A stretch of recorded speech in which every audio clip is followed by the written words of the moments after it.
Bien, mais alors bonjour à toutes et à tous. C'est encore le moment, la saison, donc j'en profite pour vous présenter mes vœux et les vœux de l'ensemble des camarades. Euh, Vu le contexte, ils ne sont peut-être pas de trop, même si je ne sais pas s'ils sont efficaces. Donc nous reprenons aujourd'hui le séminaire CGTU. Je rappelle qu'il a démarré en 2021, ça commence à faire. Et ici et là, on entend d'ailleurs des intervenants ou des auditeurs qui nous demandent quand est-ce que ça va donner lieu à une publication. Et je temporise parce que je pense qu'il nous faut encore avancer dans notre travail, dans les présentations qui sont faites. Alors, sur l'organisation du séminaire, j'ai le plaisir aussi de vous dire que l'équipe initiale qu'on avait constituée avec André Naretsins s'est élargie et renforcée avec l'arrivée de Théo Bernard, qui était intervenu dans ce séminaire, qui est un jeune chercheur qui a fait une thèse remarquable sur les vraies ouvrières des années 30 et qui vient donc nous apporter son concours dans l'organisation de ce séminaire et de ses suites. On aura cette année 5 séances qui ont été construites pour beaucoup d'entre elles à partir de l'actualité historiographique, c'est-à-dire des travaux récemment présentés par des chercheurs et qui croisent d'une manière ou d'une autre l'histoire de la CGT. Alors, aujourd'hui, ben, on a le plaisir d'accueillir quelqu'un que la plupart d'entre vous connaissent, Alain Roussio, qui est historien, chercheur indépendant, et il insiste sur cette caractéristique. Alors, c'est un historien, hein, il a soutenu une thèse en 1984 sur les communistes français et la guerre d'Indochine, qui ouvrait au terme d'une première vie qui l'avait amené à aller sur les restes ou les mémoires d'empire français. Donc c'est un spécialiste de l'histoire de la colonisation française, à la fois du point de vue du colonisateur, il s'est intéressé à la vision que l'on propageait de l'Empire en France. Et puis aussi, il s'est beaucoup intéressé aux luttes anticolonialistes, que ce soit celles menées par les peuples qui voulaient accéder à l'indépendance, ou que ce soit celles menées dans la métropole contre cette oppression coloniale. Alors, il a publié de nombreux ouvrages, la liste est longue, je vous renvoie à Internet pour ceux qui voudraient le suivre de plus près. Disons qu'il a très récemment publié une histoire consacrée à ce qu'il appelle la première guerre d'Algérie, celle du moment de la conquête. Qui couvre la période 1832-1852. Il y a un moment qu'il travaille sur l'Algérie, et on peut citer au nombre de ses ouvrages celui qu'il a publié en 2019 sur les communistes et l'Algérie. Alors, la CGT est très présente. et un peu la CGTU, parce que voilà. Période dont on va parler. Donc, transition avec aujourd'hui un thème sur une grève mal connue d'une guerre qui ne l'est guère plus, la guerre du Rif, qui intéresse la France et l'Espagne, qui intéresse les Rifins et les Marocains, et qui a aussi un écho hors de ces trois pays. La grève dont on a failli faire coïncider cette séance avec son 100e anniversaire, la grève du 12 octobre 1925, grève générale de 24 heures contre une expédition, une guerre coloniale. C'était la première du genre et elle invite non seulement à prendre date de cette initiative, de cette inauguration, mais aussi, et c'est en cela également qu'elle nous intéresse, parce qu'elle rend compte des expériences, des apprentissages plus ou moins douloureux de la CGTU qui, en 1925, en est à ses premiers pas. Voilà. Donc, j'en dis pas plus. Alain, je te donne la parole. Merci Michel, bonjour à tous, bon vœu à tous. Donc, effectivement, selon une bonne tradition. Alors, moi, je voudrais commencer effectivement par peut-être vous présenter, en vous priant à l'avance de m'excuser pour ceux qui connaissent déjà cet état des lieux, mais quand même l'état des lieux à trois niveaux. D'une part, le Maroc, d'autre part, la France, et troisièmement, le mouvement syndical. Bon, quels sont les principaux acteurs de cette saga, si on peut dire. Alors, le Maroc, donc en 1921-26, je vous rappelle que jusqu'au début du XXe siècle, jusqu'à plus précisément 1912, l'état de l'instauration du protectorat, du double protectorat, jusqu'à 1912, le Maroc est le seul pays de l'Afrique du Nord, du Maghreb, mais de toute l'Afrique du Nord, qui ne soit pas ni colonisé ni paracolonisé. Ce qui ne sera pas un détail et on va s'en apercevoir. Mais il est évidemment dans l'objectif des différents impérialismes. Je passe sur cette période que vous connaissez peut-être, rivalité franco-espagnole, rivalité franco-allemande, complicité franco-britannique, paradoxalement à cette période, complicité franco-russe, etc. Donc finalement, en 1912, à la suite des décisions de la conférence d'Algésiras 1906, il y a instauration d'un double protectorat. L'Espagne a une grande partie du nord du Maroc, plus le Rio del Oro, qui est l'équivalent ce que certains appellent le Sahara marocain aujourd'hui et d'autres ce qu'appellent la République du Polisario, donc qui font des colonies où flotte le drapeau espagnol, et le centre, qu'on peut appeler le Maroc utile, est dominé par la France. Donc la France a vraiment la grosse partie du gâteau, avec également une particularité, c'est que la ville de Tanger, à l'extrême nord du pays, est une concession internationale. Donc il n'y a pas de drapeau qui y flotte.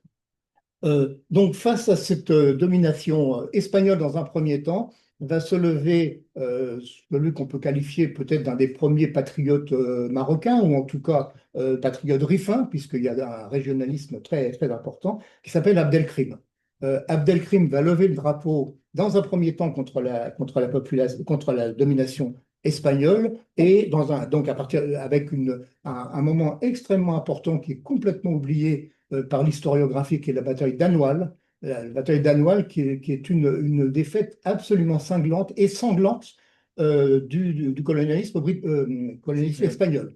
Il y a, semble-t-il, plusieurs milliers de cadavres de soldats espagnols qui restent au sol face aux troupes d'Abdelkrim.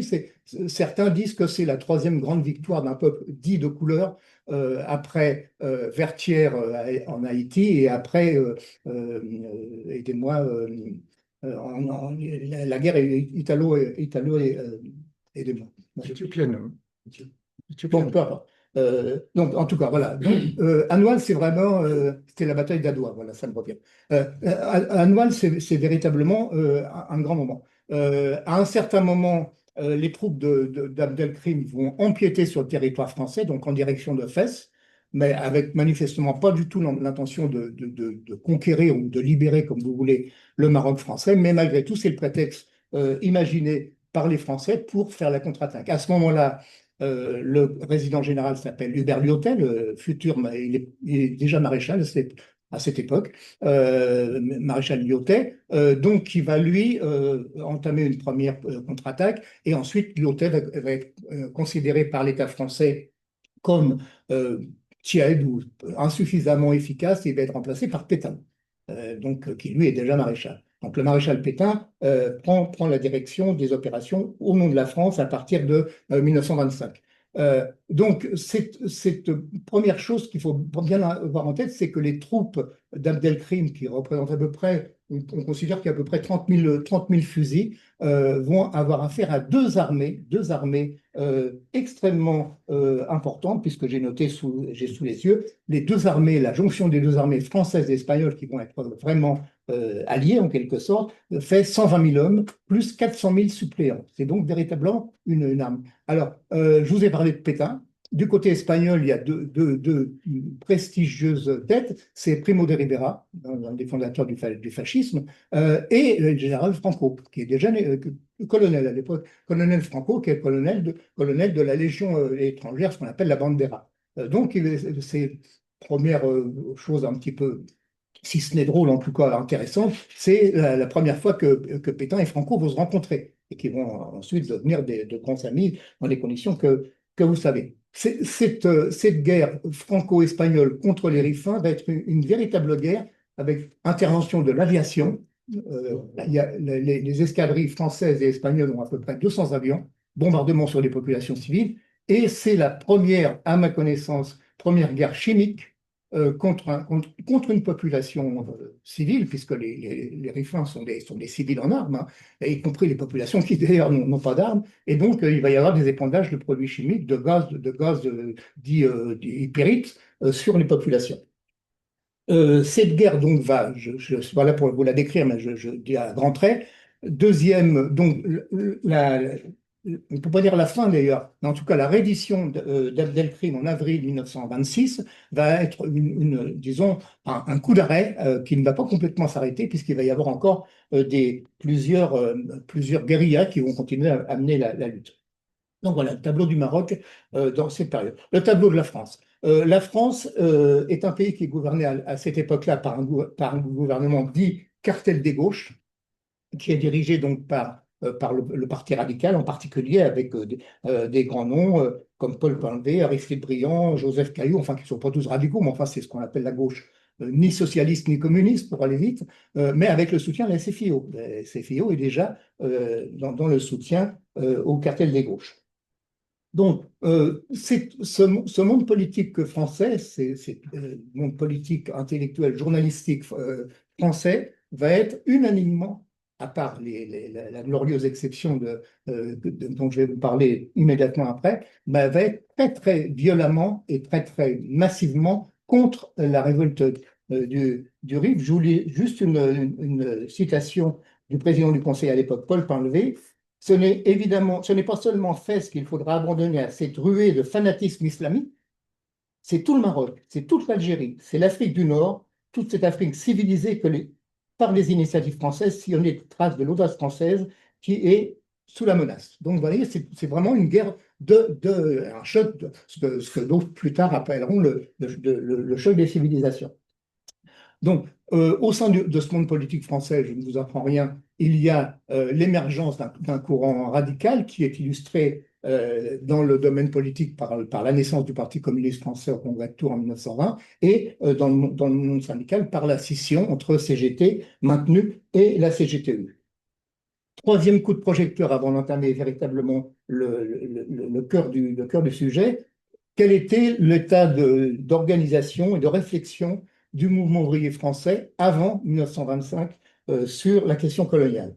On peut dire qu'avant la Première Guerre mondiale, ce qu'on peut appeler le syndicalisme, ce qu'on appelle le syndicalisme révolutionnaire, même si Michel à plusieurs reprises a fait des précisions sémantiques sur la question, dont est évidemment issue la CGT, considérait que les luttes sociales se suffisaient à elles-mêmes, qu'il fallait laisser la politique au parti, je vais à grands traits bien sûr, dont évidemment le jeune Parti socialiste.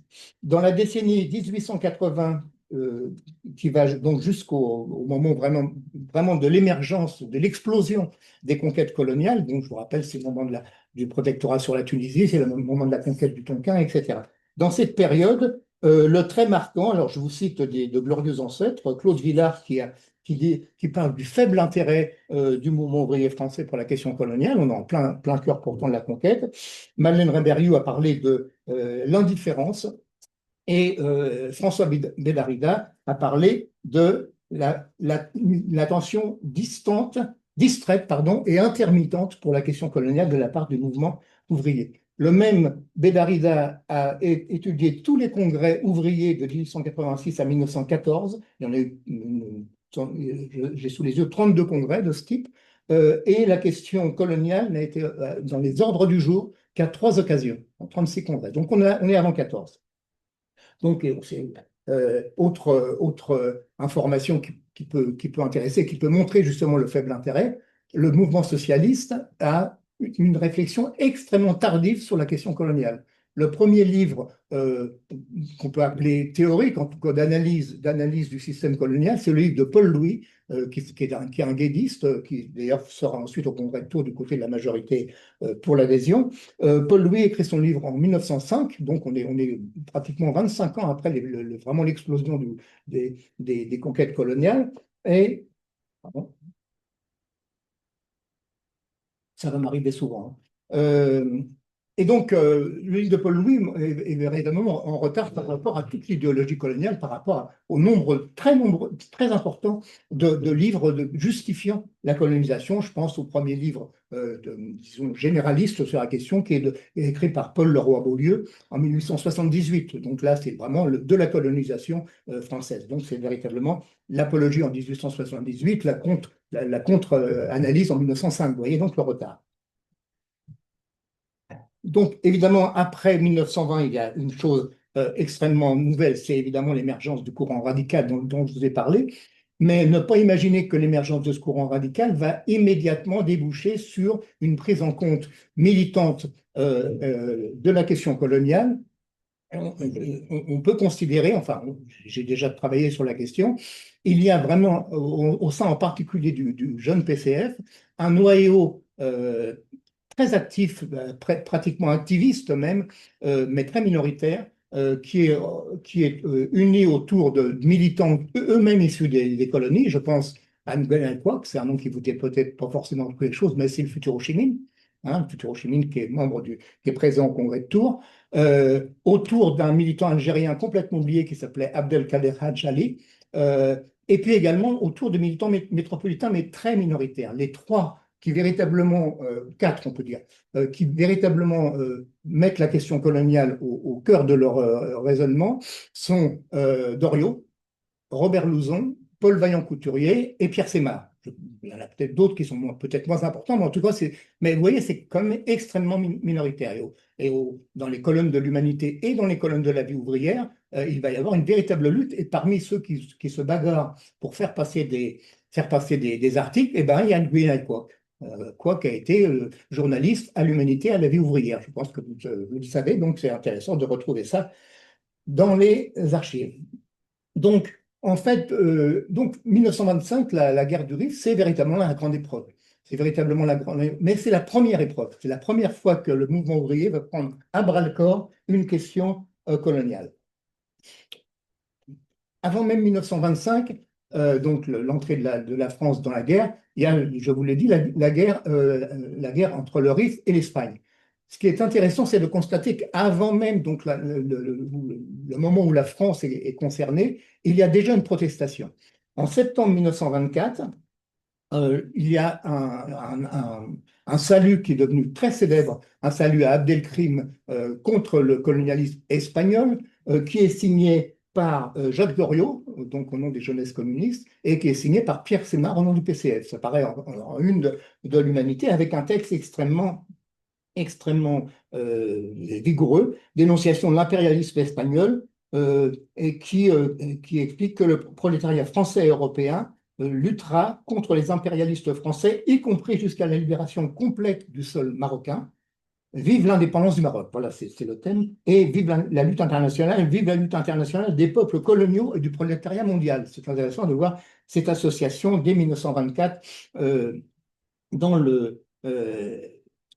la presse. Novembre 1924, titre de la vie ouvrière, aux soldats français, la CGTE et le PC disent ne touchez pas au Maroc libre. Donc voilà, c'est ce qu'on peut vraiment appeler la radicalité. C'est également le moment où la CGTE va avoir un travail tout à fait volontariste pour essayer d'organiser la première tentative d'organisation des travailleurs coloniaux, et en l'occurrence des travailleurs maghrébins au sein du mouvement ouvrier français avec un congrès nord-africain qui date du 7 décembre 1924, que l'on retrouve dans les comptes rendus, figure dans la vie ouvrière. Donc, évidemment, l'entrée en guerre de la France va accentuer cette protestation. Dès le mois de mai fut constitué un comité d'action contre la guerre du Rif qui regroupe le PCF, les jeunesses communistes, l'ARAC, la CGTU, d'autres organisations de la mouvance communiste, mais également des libertaires. Ça ne vous surprendra pas, vous connaissez l'histoire des libertaires au sein de la jeune CGTU. Dans la vie ouvrière, on pouvait lire en novembre 24, donc on est toujours avant l'intervention française. Non, ça, je viens de vous le lire, donc j'ai sauté un paragraphe. Évidemment, donc cette entrée de la France va provoquer donc cette union des associations au sein du comité d'action, et le secrétaire général de ce comité d'action s'appelle Maurice Thorez. Maurice Thorez, qui était, contrairement à la saga qui a été écrite par la suite, qui n'est pas encore à ce moment-là du tout un dirigeant national, qui n'était d'ailleurs pas, vous le savez, au congrès de Tours, mais qui est un jeune militant du Nord, qui a le profil un petit peu du militant ouvrier, impétueux, dynamique, etc. Et c'est lui qui est choisi pour prendre la thèse. C'est vraiment le début, ce qui d'ailleurs peut nous permettre d'avoir une réflexion sur le fait que la première aventure, la première initiative, le premier engagement politique de Maurice Thorez a été lié à la question coloniale. Dès ce moment, donc, le ton général a été d'une extrême violence. L'Humanité, par exemple, n'a pas hésité à publier, évidemment, j'ai toutes les références dans l'intervention écrite que je remettrai aux organisateurs. L'Humanité publia je vais vous donner la date, le 3 janvier 1926, en une photo absolument abominable qui représente des soldats français qui viennent de couper la tête à des patriotes rifins, et donc qui exposent ces têtes d'une façon comme des trophées animaux, quoi. Donc c'est des choses extrêmement, extrêmement violentes. Ça passe également par la chanson. Je ne vais pas vous la chanter parce que je connais pas le. Ah si, je connais le refrain, mais je ne vous le dirai pas. Je vais vous le lire seulement. Sous le soleil marocain, ça c'est une chanson des jeunesses communistes. Sous le soleil marocain, on crève de faim, de soif et de misère. Les prolétaires là-bas n'y ont que faire. Fraternisant, ils laisseront enfin le Maroc aux Marocains. Bon, évidemment, ce mot de fraternisation est très fort. Très fort, il figure dans l'Humanité à plusieurs reprises, il figure dans la vie ouvrière.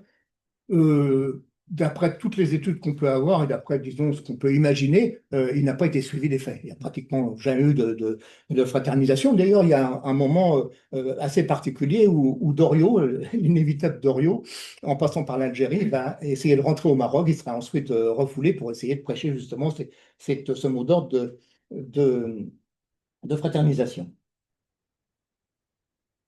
Mais évidemment, il fallait faire plus, il fallait porter également et surtout la protestation anti-guerre au sein des masses populaires, de métropole, comme on disait à l'époque. Les 4 et 5 juillet 1925, donc le comité de lutte contre la guerre du Maroc convoque un congrès ouvrier et paysan, c'est l'appellation, qui lance l'idée, donc on est en juillet, d'une grève générale d'une journée. À ce moment-là, aucune date n'est fixée, mais la presse anti-guerre, donc, dont je vous ai cité plutôt les principaux titres à l'instant, va systématiquement appeler à la préparation de cette grève sans donner de date à ce moment-là. Mais il y a véritablement une très forte mobilisation.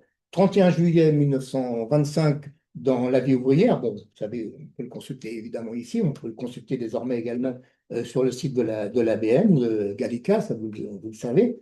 31 juillet 1925, un dessin de Grand Jouan, donc un des grands crayons historiques de l'assiette au beurre, qui est passé ensuite à la radicalité, je ne sais pas s'il était membre du PC, en tout cas, il est dans cette radicalité-là. Grand Jouan publie à la une de la vie ouvrière un très beau dessin, un petit peu au style réaliste socialiste de l'époque, avec, je pense, une république qui marche en avant, république rouge qui marche en avant. Et le mot d'ordre, c'est « Vous avez tué les pères, vous n'aurez pas les fils, non ». Quand les fautes de 1914, guerre contre la guerre du Maroc, préparant la grève générale. Donc, association, l'anticolonialisme pur n'existe pas en histoire, mais évidemment, la volonté d'associer, et je parlerai tout de suite après également des revendications sociales, mais tout de suite, immédiatement, c'est le sentiment légitime anti-guerre qui évidemment devient un support extrêmement important de la protestation, parce que bah, toutes ces générations, et on pourra parler, pas dans mon exposé, mais dans la discussion, on pourra parler des intellectuels, par exemple. La cause principale d'engagement des surréalistes, Breton, Aragon, Éluard, Pierre Unique, tous ces gens-là, contre la guerre du Maroc, c'était de dire on sort des tranchées, c'était le cas d'Aragon et de Breton, par exemple, on sort des tranchées, on sort de la boucherie, et vous voulez nous imposer une nouvelle boucherie. Donc, la dimension anticolonialiste existe, mais elle n'est pas centrale dans ce raisonnement. Euh, à l'appui de ce que je viens de vous dire, par exemple, le 9 octobre, toujours dans la vie ouvrière, le mot d'ordre central est, alors, donc toujours la préparation de la grève, donc citation, camarades, attention, donc on est le 9 octobre, au signal du comité d'action, grève générale de 24 heures, contre les guerres du Maroc et de Syrie, bon, on dirait un mot, mais ce n'est pas le sujet principal ici, puis en petit, mais pour bien montrer l'association, contre les impôts caillots, contre la vie chère, pour l'échelle mobile et l'augmentation des salaires. Vous voyez, c'est une stratégie syndicale que vous connaissez, qui est assez classique. Et donc, un nouveau dessin de Grand Juin.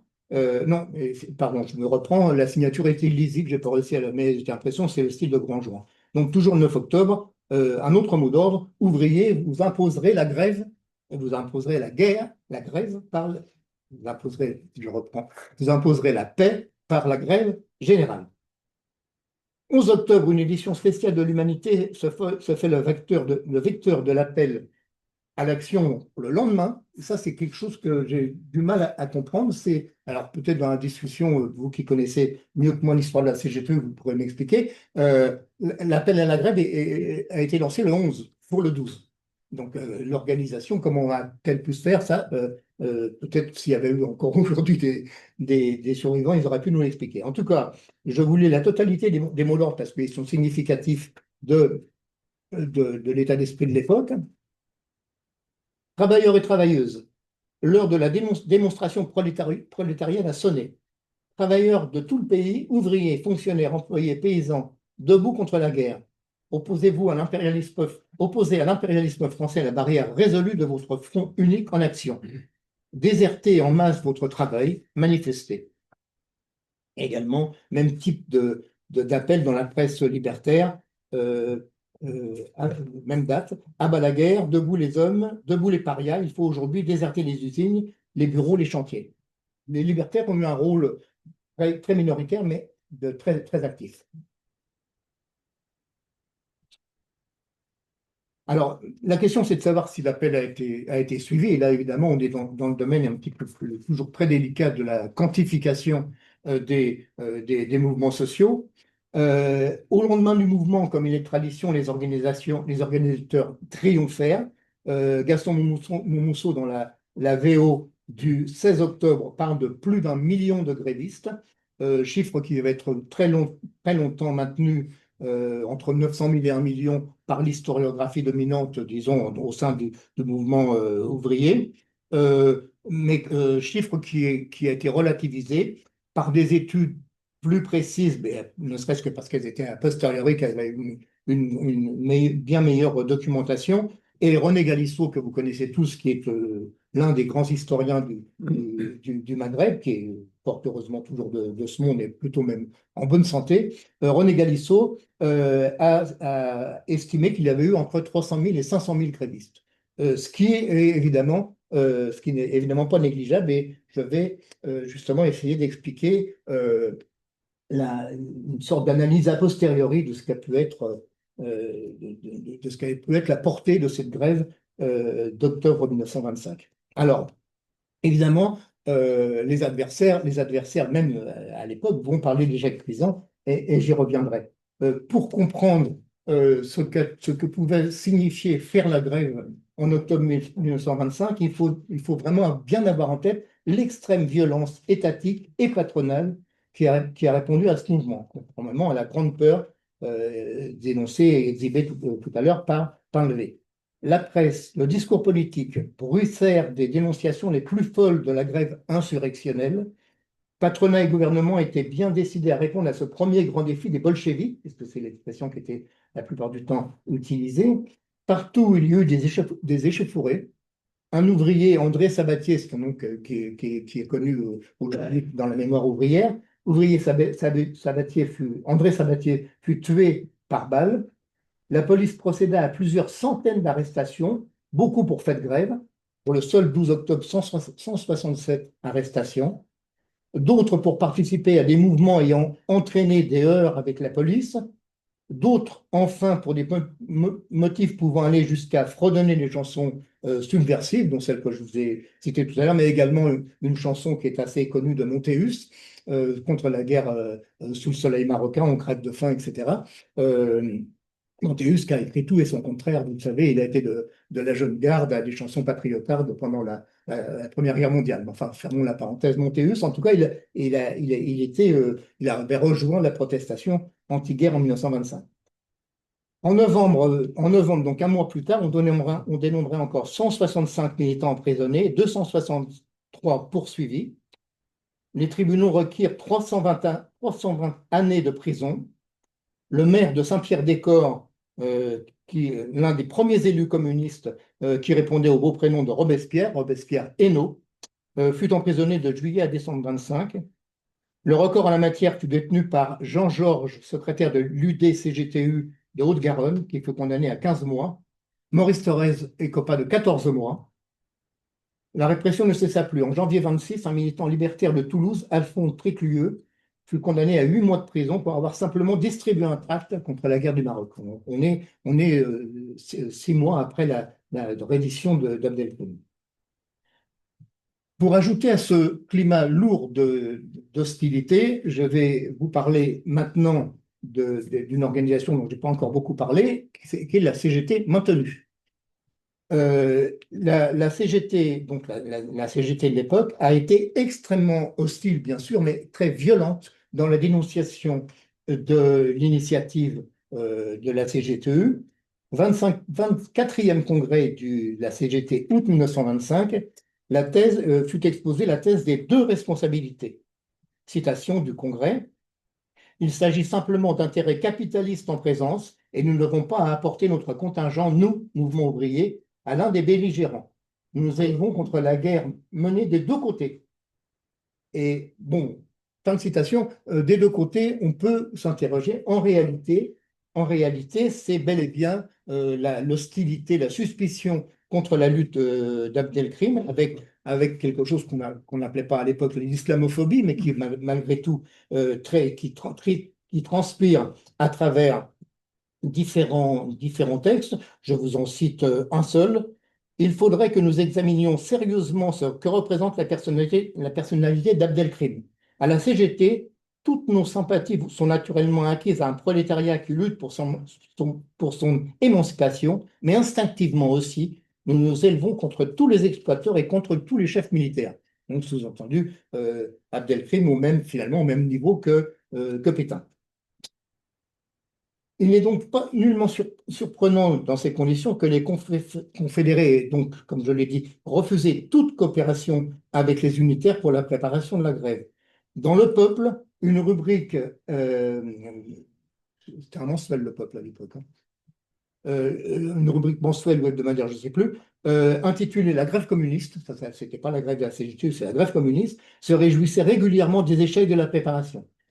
Le 2 octobre 25, donc 15-12 jours avant la grève, la commission administrative de la CGT, une nouvelle fois sollicitée, opposa une sèche-fin de non-recevoir. Outre donc l'hostilité de principe à toute unité dont j'ai parlé, c'est l'efficacité même d'une telle action qui a été remise en cause. Ou les questions posées par la CGT, ou les unitaires ont-ils vu qu'une grève avait le pouvoir de faire reculer une guerre. Léon Jouot, secrétaire général, que vous connaissez, se réfugia derrière un légalisme prudent. Citation de Jouot, La Voix du peuple de novembre 1925. L'action de la France au Maroc se poursuit d'après les stipulations internationales contenues de ce qu'on appelle l'acte d'Algésiras. Ce n'est pas, conclut Jouot, l'action de la France qui menace la paix, c'est sa contestation par Abdelkrim. Il serait particulièrement grave que dans la mobilisation nationale présente, pardon, il serait particulièrement grave dans la situation internationale présente de rouvrir les discussions qui avaient failli provoquer une guerre européenne en 1912. Donc, vous voyez, c'est le terrain qui se voudrait finalement un peu jaurésiste de crainte que les différents coloniaux aboutissent à une conflagration européenne. C'est sur ce terrain-là que la CGT a refusé toute coopération. Dans ces conditions, il fallait donc un caractère bien trempé et une conviction à toute épreuve pour participer à un tel mouvement. En dernière analyse, donc, ce sera ma conclusion, ce qui compte, c'est évidemment la signification symbolique du mouvement. Dans un climat particulièrement défavorable, des organisations ont visé très haut, faire une démonstration que l'internationalisme pouvait passer, ou plutôt commencer à passer, dans les actes. Les grévistes et par-delà les militants d'extrême gauche de 1925 étaient en tout état de cause strictement minoritaires, mais ils ont marqué de leur empreinte l'histoire sociale et politique française. Voilà, je vous remercie.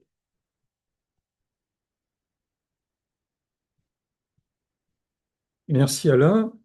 Donc, une grève générale contre une grève minoritaire. Tu as rappelé ça dans ta conclusion. Et il est vrai que si on regarde une histoire longue, mais tu as dit déjà avant 14, ça n'était pas clair ni si simple. Euh, les luttes contre les guerres que mène le pays dans lequel on est sont parmi les plus difficiles et celles qui sont le plus longuement minoritaires. Euh, J'inclus dans ces types de luttes la lutte anticoloniale, qui est un cas particulier, puisque là, en plus, et c'est ce qu'on retrouvait dans le télégramme de Semar d'Oriot de 1924, on prône l'arrachement, l'amputation Oui, de l'Empire et donc un affaiblissement du pays.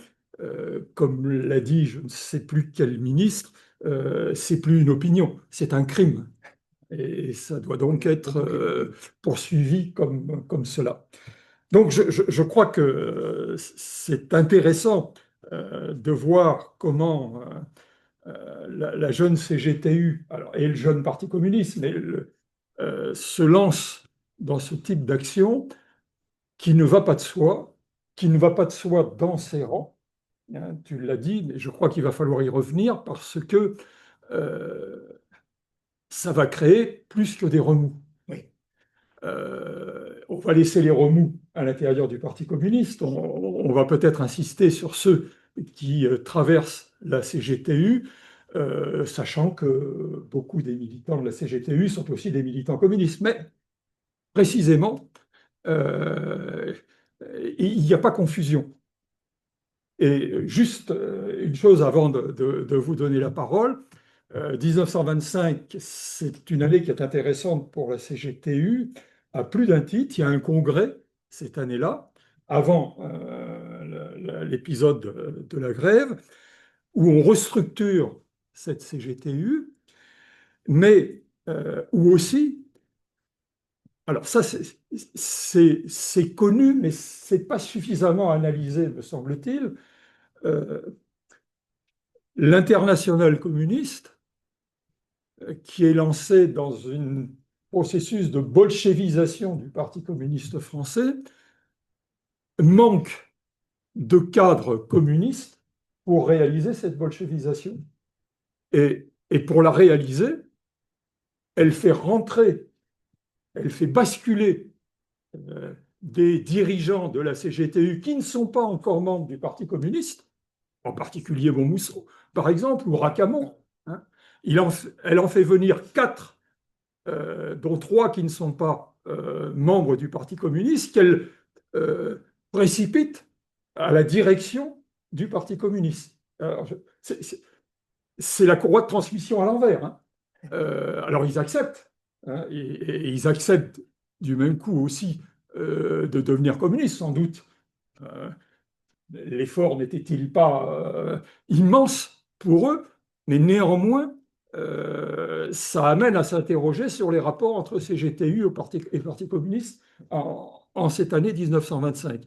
Et j'ajoute que ces nouveaux dirigeants communistes, Mousseau, Racamon, Dudilleux et autres, ne se fondent pas immédiatement dans le Parti communiste.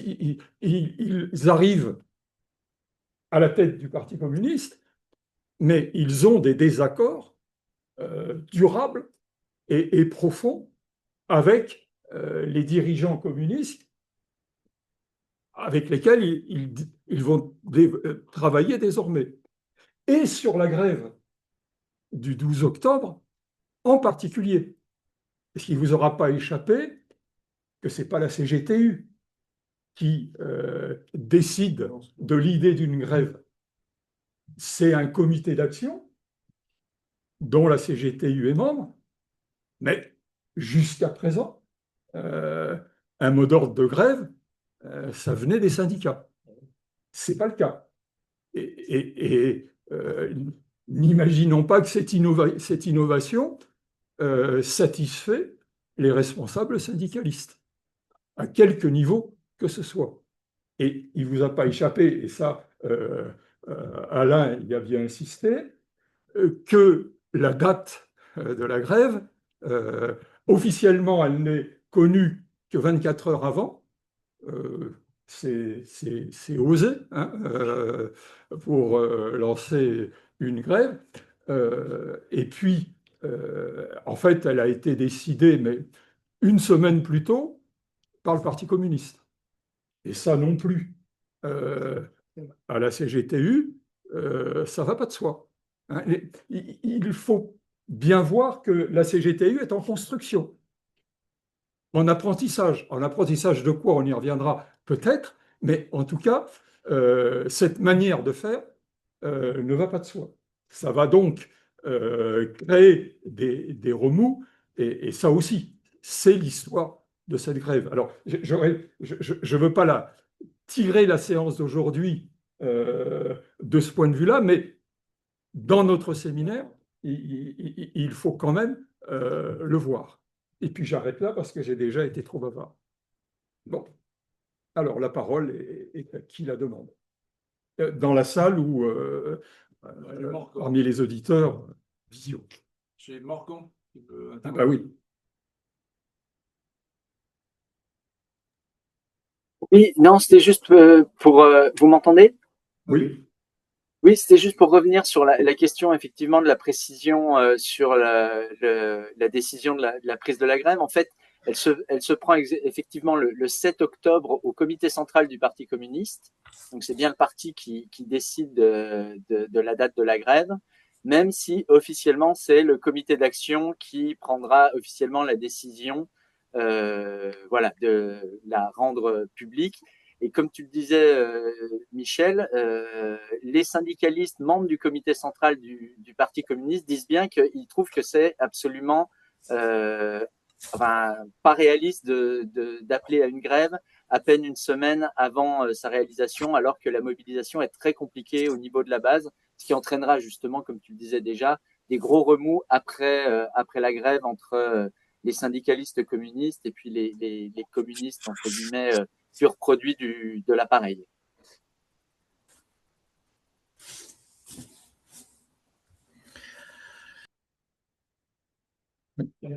Quels sont les ressorts réels de l'engagement cégétiste et communiste dans la lutte anticoloniale? Est-ce qu'ils sont moraux? Est-ce qu'ils sont politiques, évidemment? Est-ce qu'ils sont idéologiques? Est-ce qu'ils sont revendicatifs? Probablement un peu de chaque, mais qu'est-ce que les historiens ont constaté de ce point de vue? Vous avez entendu, non, votre question? Oui. Quels sont les ressorts des engagements de la CGT comme du Parti communiste dans la lutte anticoloniale? Parce que je crois que la guerre du Rif, c'est le premier engagement du mouvement ouvrier français dans la lutte anticoloniale. Et quels étaient les ressorts principaux, quoi? Euh, Défendre la vie des soldats français, conscience morale, revendicatif, je ne vois pas trop. Voilà, ma question c'était ça. En complément, Gabriel Rosenbaum, je suis sociologue. J'interviendrai à la fin du cycle dans le mois de mai. Moi, j'avais une question en complément de celle-ci, c'est est-ce qu'on arrive à évaluer l'influence de l'international syndical rouge et l'international communiste sur cet investissement anticolonial?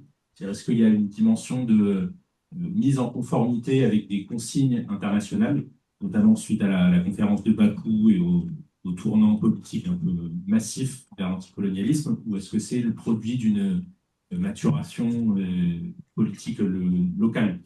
Il y a des traces de consignes, disons, qui viendraient d'ailleurs.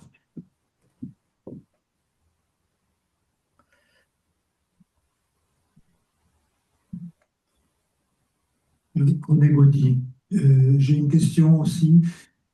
Quelle est la part de l'influence de la Ligue syndicaliste, hein, ce n'est pas vraiment des libertaires, c'est la Ligue syndicaliste, et le Parti communiste? Parce qu'en 1925, le Parti communiste n'est pas encore, ne domine pas encore véritablement la CGPU, enfin, en tout cas pas totalement. Donc, est-ce qu'on peut distinguer entre les deux positions? Parce que finalement, c'est quand même très important dans l'histoire de la CGPU, ces luttes entre ces deux tendances qui sont fondamentales dans le mouvement ouvrier qu'on retrouve encore aujourd'hui. Donc, est-ce qu'on a des éléments là-dessus? Sur les deux, sur les deux. D'accord. La deuxième, la troisième, c'est toi. Je veux bien prendre la première.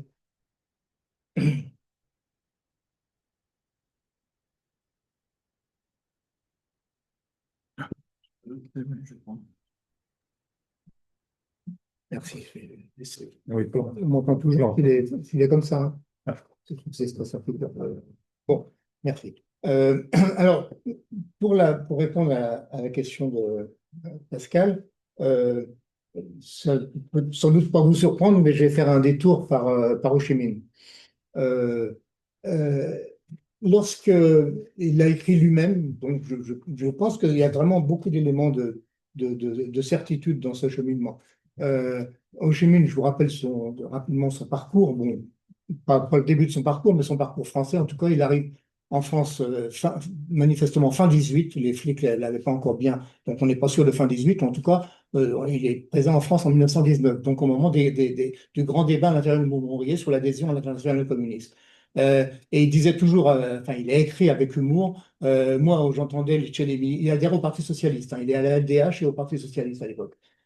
Et il disait toujours, j'entendais les militants me parler de mots que je ne comprenais pas, lutte des classes, internationalisme, impérialisme, prolétariat, c'est des mots que je connaissais pas. Et donc, j'hésitais entre les deux. C'était tous mes camarades, ils étaient tous sympas, mais j'hésitais entre les deux. Et il dit, c'est en lisant les thèses sur la question nationale et coloniale de Lénine dans l'Humanité à l'été 1919, je dis, mais bon sang, voilà, c'est ces gens-là qui ont raison. Et donc, c'est pour ça qu'il est devenu communiste. Et si vous lisez son discours au congrès de Tours, c'est un discours plutôt de revendication de droits démocratiques simples. Mais bon, c'est sur la notion d'alliance.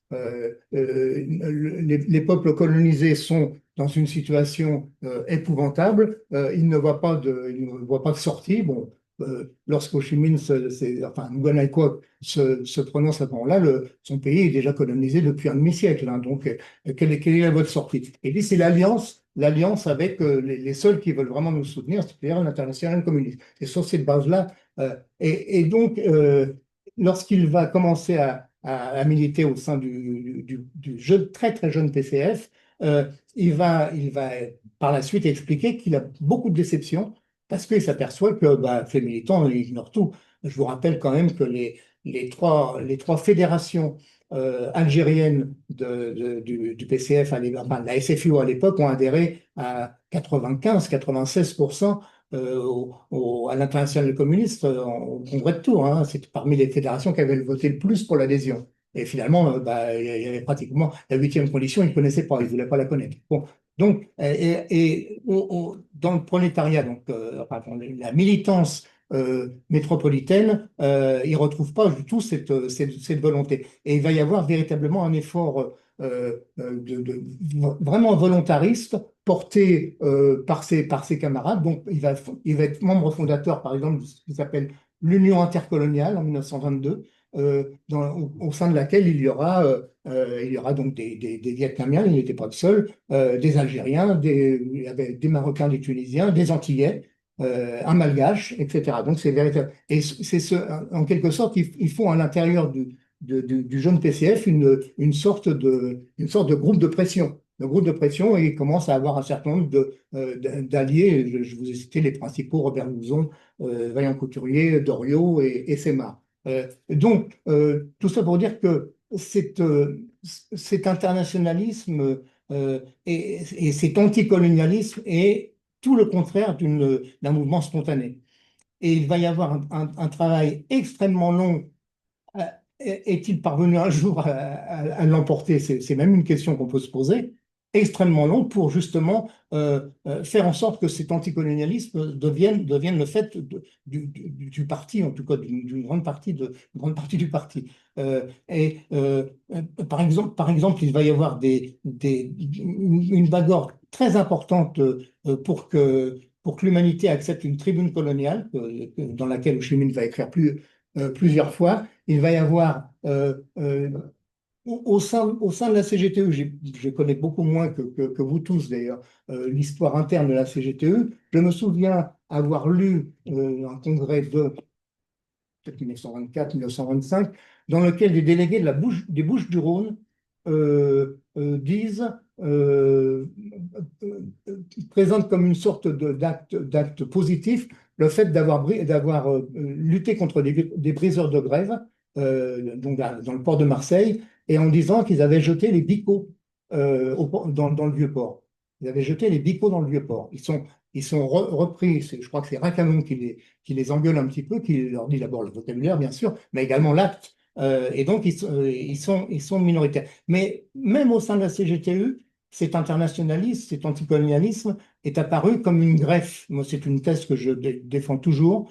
L'anticolonialisme a été en permanence, y compris jusqu'à la guerre d'indépendance de l'Algérie et peut-être après, une greffe en état de rejet permanent. C'est-à-dire qu'il y a eu en permanence une volonté des appareils, des dirigeants, des militants les plus actifs, les plus internationalistes, les plus antiracistes, les plus anticolonialistes, pour imposer une action, pas seulement des résolutions, mais une action, et que ça a toujours été quelque chose, lorsqu'on est passé à l'acte, ça a toujours été un pas en avant difficile. Pendant la guerre d'Indochine, regardez la chronologie des mouvements anti-guerre pendant la guerre d'Indochine. C'est un sujet, Michel a rappelé au passage mon grand âge, la date de ma soutenance de thèse. Pendant la guerre d'Indochine, le premier mot d'ordre, avec d'ailleurs à la suite d'un comité central du PCF, au cours duquel Maurice Thorez demande à Benoît Frachon que la CGT s'engage plus, donc là, en novembre-décembre 1949, Frachon fait un article qui passe dans l'Humanité d'ailleurs, contre la guerre, la sale guerre, le mot commence à être utilisé souvent. Donc, l'idée, c'est de faire en sorte qu'on passe à une lutte concrète. La lutte concrète, c'est quelques métallos, quelques cheminots et surtout les dockers. Surtout les dockers. Dans les autres parties de la classe ouvrière, bien sûr, il y a la protestation. On est conscient que c'est une guerre dégueulasse, qu'il y a la torture, qu'il y a le napalm, tout ça, mais le passage à l'acte est extrêmement difficile. Et donc, la lutte des dockers, finalement, s'arrête. La lutte concrète des dockers va durer, va avoir ensuite quelques queues de phénomènes, mais va progressivement s'éteindre. Et c'est le moment où les directions, et c'est le cas cette fois-ci, vraiment, je pense conjointement du PC et de la CGT, donc Thorez, et puis à la CGT, André Tollet, Alain Leléap, Frachon. Tous ces gens-là se disent, bah, il faut penser à quelque chose qui soit plus rassembleur, et c'est la naissance de l'affaire Henri Martin. Vous voyez ce que je veux dire, c'est, je reviens à cette idée, donc je ne sais pas si j'ai répondu à toute ta question. En tout cas, cet anticolonialisme, entre guillemets, pur, n'a pas pu être l'ingrédient principal de la lutte. Alors, à côté de ça, il y a effectivement le fait que la lutte contre le colonialisme s'intègre plus globalement dans la lutte contre le capitalisme, donc contre l'impérialisme, à certains moments, pendant la guerre froide, contre les fauteurs de guerre, etc. Mais cette lutte anticolonialiste a toujours été une parcelle, et seulement une parcelle, et jamais la première parcelle des luttes du mouvement ouvrier. Sur l'USR, c'est... Alors, juste, je poursuis un petit peu ce que vient de dire Alain, et qu'il avait d'ailleurs rappelé dans son exposé. Il y a toujours des justifications à ces réticences. Et au nombre des justifications plus ou moins explicites, il y a en effet l'idée qu'il y a une supériorité civilisationnelle, culturelle, politique de la métropole, et que laisser les indigènes, comme on dit, s'émanciper, c'est les livrer au fanatisme. Et en particulier le fanatisme religieux. N'imaginez pas que l'islamophobie, si le terme est récent, soit un phénomène d'aujourd'hui. Et ça, dans un pays qui est quand même, y compris chez les militants, imprégné de laïcité, d'anticléricalisme, ça parle. Alors évidemment, ça parle encore plus en Algérie, chez, on va les appeler les petits blancs, pour ne pas les appeler les pieds noirs, hein, qui, dans lequel le jeune Parti communiste et la CGTU ont une réelle influence. Non seulement les fédérations d'Algérie ont rallié la Troisième Internationale, mais il y a, au moment des élections, il y a des résultats. Donc, chez eux, la solidarité de classe s'arrête à la solidarité là où commence la solidarité nationale. Et ça, c'est très fort, parce que toute la société, mais on aura, avec Ben Amidou, une séance particulière sur la CGTU en Algérie. Il y a à la fois une CGTU qui prône la solidarité de classe, qui la proclame, et puis il y a ces militants qui sont pour le moins réticents, européens, à la mettre en œuvre. Et ça, bon, au moins jusqu'en 1936, ça va peser. Alors l'international, l'ISR et l'international communiste, parce que évidemment, il y a des liens entre les deux, comme il y a des liens entre le Parti communiste et la CGTU. Mais indéniablement, cette action contre la guerre du Maroc, elle est quand même impulsée, voulue, encouragée, organisée par Moscou. Et quand je dis Moscou, c'est l'ISR et l'international communiste, qui disposent avec la France de forces politiques et syndicales enviables, pas autant qu'en Allemagne à cette époque-là, mais néanmoins enviables, et qui donc suit la question française, comme on dit à Moscou, comme le lait sur le feu. Et vu de Moscou, le Parti communiste, au moins jusqu'en 1924, c'est un parti socialiste qui a changé de nom. Et il n'a rien du parti révolutionnaire que l'on veut. Et donc, il faut le bolcheviser, comme ils disent. Et pour le bolcheviser, il y a toute une série de modifications qui sont apportées. Ça va avec un ouvriérisme forcené, hein, aux élections, dans les directions. Ça va par une implantation privilégiée dans les entreprises, où ça rencontre le syndicat. Et là encore, il y a possibilité de confusion entre la cellule du parti et l'organisation syndicale, surtout qu'en plus les communistes ont créé des sections, des commissions syndicales pour orienter ce qui se passe dans le syndicat, ça crée des vives tensions. Mais il n'empêche, l'impulsion qui vient de Moscou et les consignes qui viennent de Moscou vont dans le sens d'une action contre la guerre du Rif. Et là, il y a des effets de génération aussi qui entrent en ligne de compte. Il est clair que les militants syndicalistes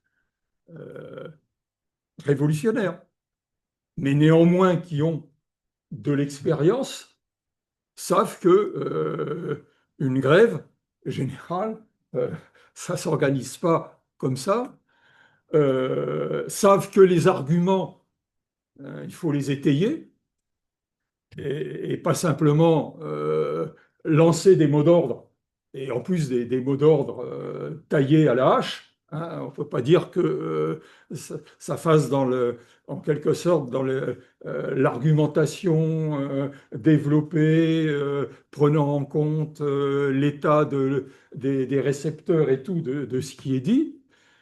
Et donc, chez ces militants plus anciens ou plus expérimentés, ça passe très mal. Et là où la CGTU est forte, ça passe encore plus mal. La fédération, les cheminots, qui sont la principale base de la CGTU, elle va pas lancer la grève. Hein. Elle l'annonce d'ailleurs avant. Non. Donc, si les cheminots n'y vont pas, qui va y aller? Il va sans doute manquer quelque chose. Bon, mais il n'empêche, c'est lancé. Alors, pour la CGTU, Avant que tu parles des libertaires, je voudrais. C'est possible? ah bah, Oui, juste il y a également le Secours Rouge International dont on a reparlé.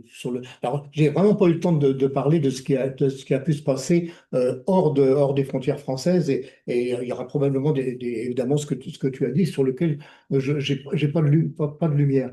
Par contre, je change un peu de période. La préparation de la contre-exposition coloniale de 1931. Là, par contre, j'ai vraiment travaillé sur l'amont.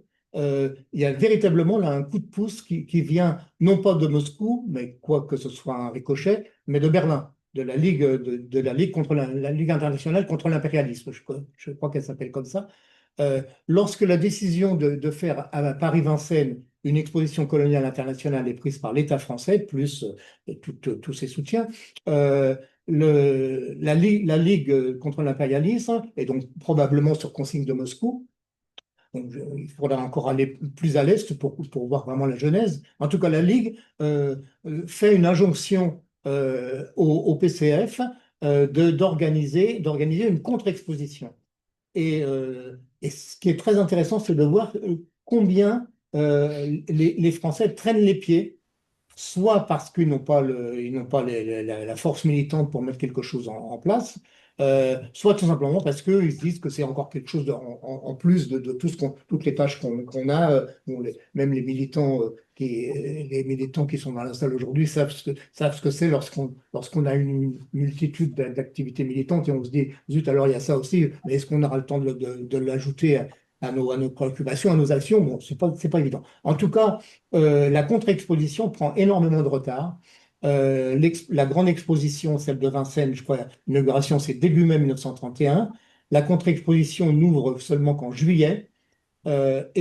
Finalement, dans tous les textes que l'on a, il y a vraiment véritablement des coups de gueule contre la faiblesse de l'organisation française, donc d'un certain point de vue, la faiblesse de l'intérêt des communistes. Je ne sais pas si la CGTU avait le même genre mais probablement le même genre d'intervention.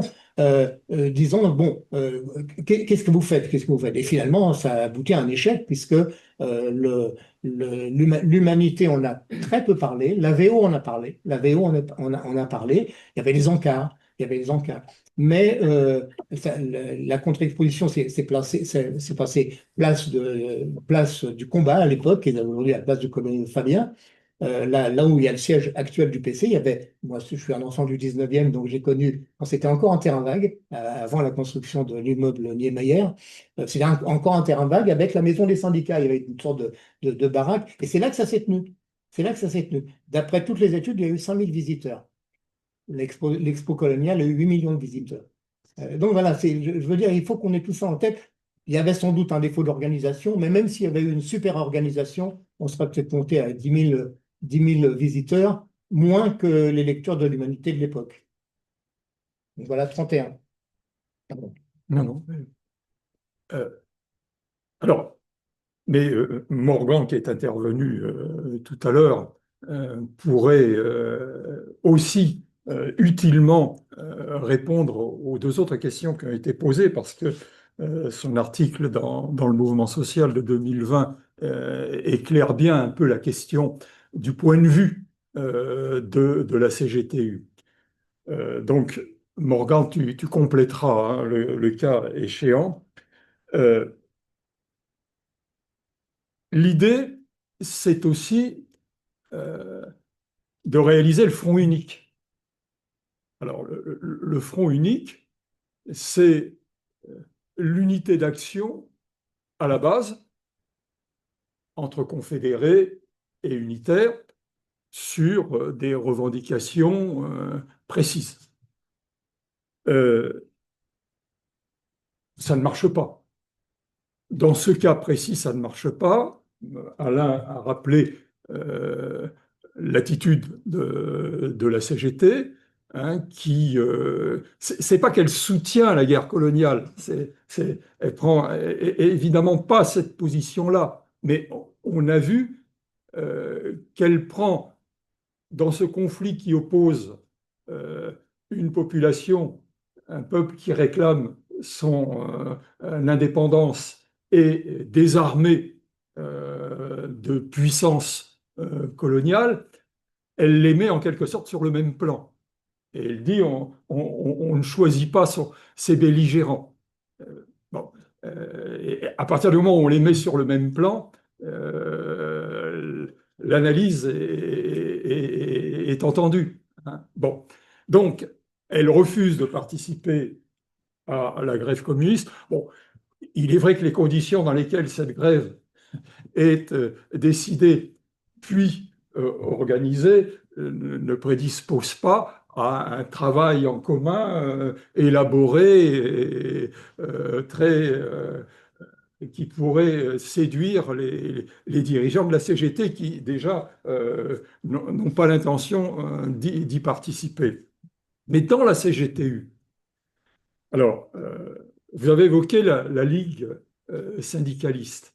Alors, en fait, la Ligue syndicaliste, elle va se cristalliser après la grève du 12 octobre. Parce que, du point de vue d'un certain nombre de syndicalistes, cette grève est un échec. Alors, tout le monde le dit, la CGT s'en réjouit, le gouvernement alors dit à la fois que c'est un échec, mais la réprime comme si ça avait été quelque chose, une préparation, un complot insurrectionnel. Mais dans la CGTU, beaucoup qui n'étaient pas chauds euh, euh, rejoignent d'autres qui s'y sont opposés. Et donc, il y a une série de critiques qui tombent à ce sujet. et en particulier ceux de la révolution prolétarienne, qui publie dans cette revue, qui est animée par Monat et qui a pris le relais de la vie ouvrière, mais dont Monat avait confié la responsabilité à Montmousseau quelques années auparavant. Mais la révolution prolétarienne, c'est un peu une sorte de renaissance de la vie ouvrière d'avant 14. La révolution prolétarienne publie un manifeste aux syndiqués de la CGTU qui est très critique à l'égard de la manière dont la CGTU s'est mise dans cette affaire et l'a conduite. Et c'est à partir de là, et il y a parmi les signataires, il y a des responsables syndicalistes de la CGTU qui ont un certain poids. Sans compter ceux qui sont au Parti communiste et qui eux-mêmes protestent contre ça. Quelques semaines après la grève du 12 octobre, il y a une lettre dite des 250, parce qu'elle est ratifiée par 250 militants, et parmi lesquels de très nombreux syndicalistes influents, qui est envoyée à l'Internationale communiste en disant avec le Parti communiste français, ça ne peut pas continuer comme ça. On ne peut pas faire de la CGTU un paillasson ou une marionnette qui obéit au doigt et à l'œil à des consignes confuses et inapplicables. Bon, ils ne le disent pas exactement dans ces termes, mais c'est quand même l'esprit. Hein. Bon, et ça montre que l'initiative du 12 octobre et l'interprétation que les uns et les autres en font va cristalliser dans la CGTU des oppositions.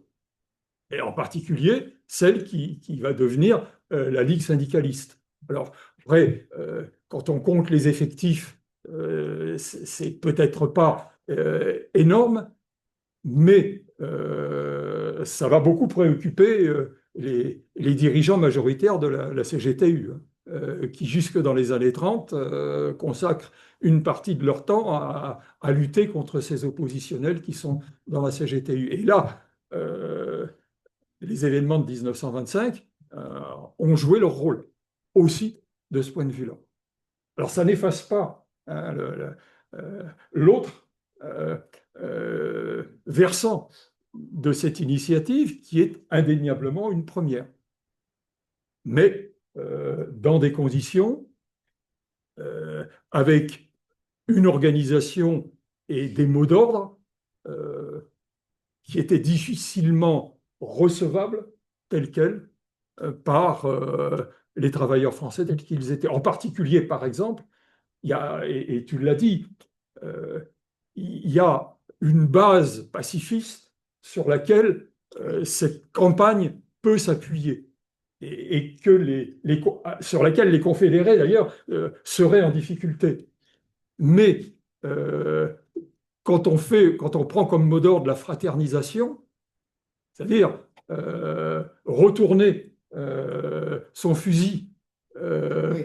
contre les siens, ça ne passe pas, à l'exception d'une poignée de militants et essentiellement des jeunes d'ailleurs.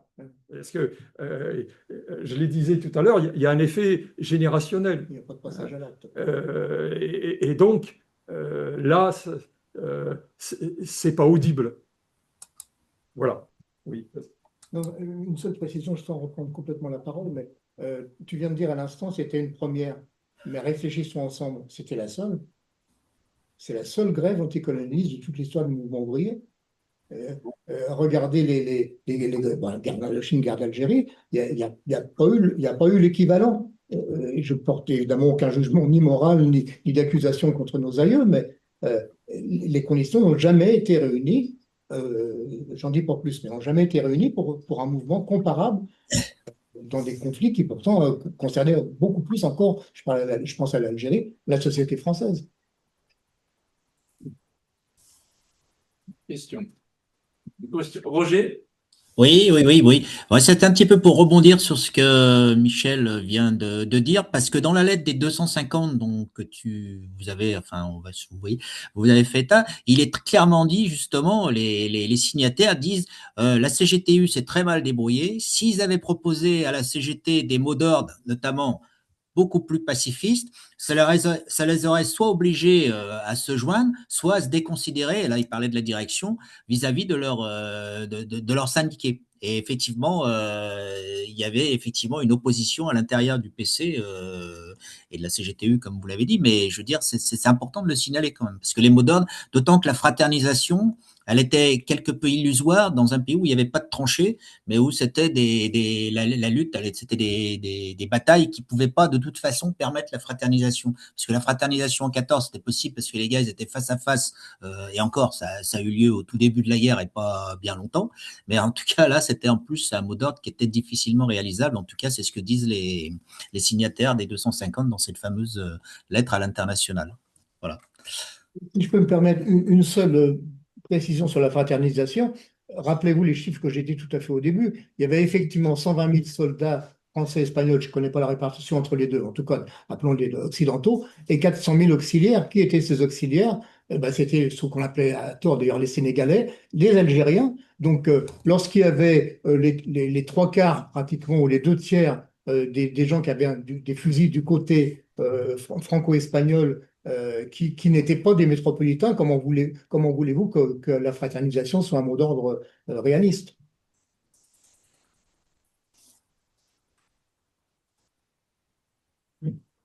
Euh, oui, Bernard, juste simplement quelques éléments qui sont pas forcément très simples à analyser, mais importants sur l'agriculture. Déjà, sur la génération de 1925 que Michel Pigenet évoquait, euh, c'est quelque chose qui va se maintenir très longtemps pour eux, et en fait, jusqu'au début des années 30, Mousseau ou des personnages de ce type vont continuer à parler de syndicats révolutionnaires assez fréquemment, voire parfois de syndicalisme révolutionnaire, alors même que, même sans la direction du PC, sur la question de la grève surprise du 12 octobre, il faut quand même avoir en tête que jusqu'en 68, l'essentiel des grèves se déroule les lundis. C'est-à-dire que si jamais on a décidé d'une date de grève, même une semaine à l'avance, enfin, c'est peu probable qu'elle ait lieu un mercredi ou etc. Donc en fait, le besoin de préciser le jour précis et pas, enfin, joue un rôle assez spécifique. Et là-dessus, effectivement, il y a la question de la démocratie syndicale, l'organisation et autres, mais même les militants de la révolution prolétarienne conviennent du fait, et pendant des années, et d'ailleurs se revendiquent des cultures syndicalistes révolutionnaires, pour mettre en avant qu'une grève générale est surprise au détriment de la démocratie syndicale. Et il y a une idée de coup de force, évidemment, qui est associée. Évidemment, c'est des idées contradictoires, mais ça fait aussi partie d'une certaine culture de voir la grève générale en fait comme un coup de force directement. Euh, et à mon avis, enfin, pour prendre les choses un peu différemment, parce qu'effectivement, quand on regarde tous les discours qui vont être associés au tournant de 1926 et un peu dans les années qui suivent, on voit d'importantes contradictions et puis échanges d'arguments où on fait flèche de tout bois pour se reprocher diverses choses. Mais et je trouvais que l'article que Morgan avait écrit insistait en partie là-dessus, c'est que malgré le fait que c'est une grève générale politique, qui par ailleurs est antimilitariste, qui par ailleurs est anticolonialiste et qui par ailleurs est mal organisée, d'un certain côté, et sur des mots d'ordre qui ne sont pas directement applicables, comme vous l'avez souligné, d'un certain côté, il y a quand même des grévistes, et beaucoup. Et de ce point de vue-là, il y a aussi des tentatives de le refaire. Par exemple, une grève qui est encore moins connue et qui est encore beaucoup plus minoritaire, c'est l'opposition à la grève du Shanghai au début de l'année 1932. On ne connaît pas du tout parce que ça se limite sans doute de l'ordre de grandeur de plusieurs dizaines de milliers de grévistes et pas plusieurs centaines de milliers comme en 1925. Mais cette grève du 12 octobre 25, comment dire ça, elle n'invalide pas l'idée d'une grève générale politique ou elle ne la disqualifie pas. Et après, ce qui va continuer à se situer dans la fin des années 20 ou dans les années 30 s'inscrit en partie là-dedans. Alors, évidemment, il y a le côté événement exceptionnel. D'ailleurs, c'est intéressant que dans la présentation, il soit nécessaire de revenir sur cette guerre, c'est-à-dire qu'on connaît mieux la grève que la guerre à laquelle on s'oppose. Peut-être dans 50 ans, on verra la guerre du Vietnam de la même façon, avec plus sur la guerre que la guerre elle-même, mais il y a ce qui est exceptionnel et ce qui n'est pas nécessairement. Je pense qu'il y a la question de l'influence du PC. Moi, de ce que j'avais regardé pour le Finistère, c'est beaucoup plus net que c'est l'influence du PC que l'influence de la CGTU. Là-dessus, je rejoins parfaitement ce qui a été dit. Et quand on regarde dans le Finistère, là où la grève, et d'ailleurs dans le Finistère, on sait où c'est le Maroc, ça fait partie un peu quand même de la carte. Pour Shanghai, c'est beaucoup moins net. C'est dans les villes où il y a une grève sous influence directe du PC, notamment les grèves de Douarnenez, où là, c'est suivi les grèves d'octobre 25, un an plus tard. Dans les villes où c'est des grèves qui sont notamment menées par des militants de la CGTU qui ne sont pas au PC ou qui sont des dissidents du PC, notamment pour Pont-l'Abbé ou Quimper, les grèves d'octobre sont beaucoup moins suivies. Maintenant, si on regarde aussi sur les facteurs qui font que ça marche, il y a évidemment cette question de l'appel sur laquelle vous êtes revenu. À Shanghai, c'est pareil. Et d'ailleurs, c'est l'opposition à la guerre de Shanghai en 1932. C'est un des premiers moments où la SFIO et la CGT réussissent à nouveau, après des années de difficultés, à rassembler des dizaines de milliers de personnes, à organiser des meetings importants avec du monde.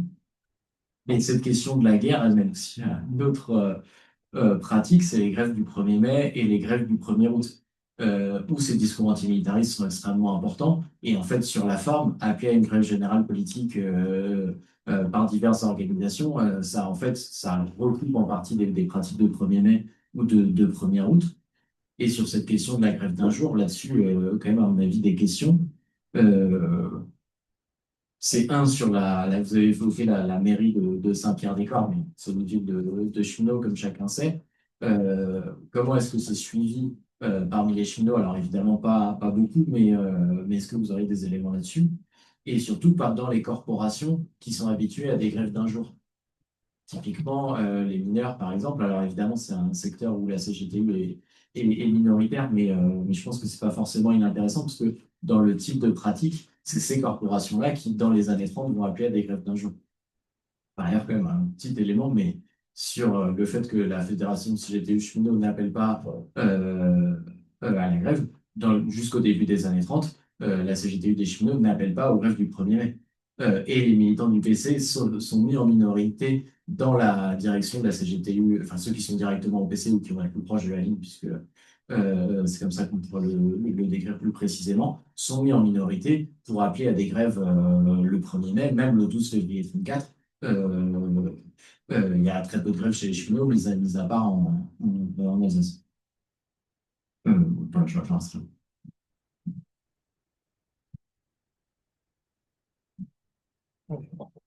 C'est intéressant.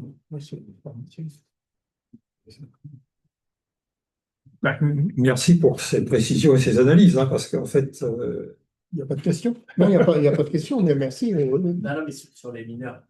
Moi, je peux pas répondre. Je sais pas. C'est pas ma vraie spécialité. Hein. Bon, j'ai vraiment travaillé sur l'anticolonialisme et sur l'histoire du syndicalisme. C'est mes voisins et mes collègues ici présents qui sont les maîtres sciences. Il y a une chose que je peux dire qui n'a rien à voir. Désolé, je ne peux pas répondre à cette question. Il y a une chose que je n'ai pas dite délibérément dans mon exposé, c'est la jonction qui a duré quand même quelques années avec les intellectuels radicalisés. Et je pense en particulier au surréalisme. C'est une chose qui a été très importante dans le mouvement des idées. Le fait que toute cette génération issue de la guerre et qui avait même souffert dans leur personne de cette guerre, je pense à Aragon, je pense à Breton, qui ont été dans les tranchées, ou enfin Aragon était semble-t-il dans le service médical, mais en tout cas qui ont connu les horreurs de la Grande Guerre. Tous ces gens-là, qui de toute façon sont devenus très, très rapidement des gens, disons, des radicaux de la protestation et même de de l'antipatriotisme, parce que c'est souvent sur ce terrain-là qui se situait, ont vu dans la... Alors, avant la guerre du Rif, déjà, ils étaient très... Aragon va à Madrid, par exemple. Alors, je sais plus si c'est... Je crois que c'est en 24, oui, c'est en 24, avant que la France entre dans la guerre. Aragon va à Madrid pour prononcer une conférence sur le thème le vieux monde capitaliste est en train de mourir et nous allons l'aider à mourir. C'était extrêmement. Au moment de la guerre du Rif, il y a un appel que vous connaissez, qui est célèbre, qui est d'ailleurs paru également dans la VO, de Barbus. Que pensez-vous de la guerre du Rif?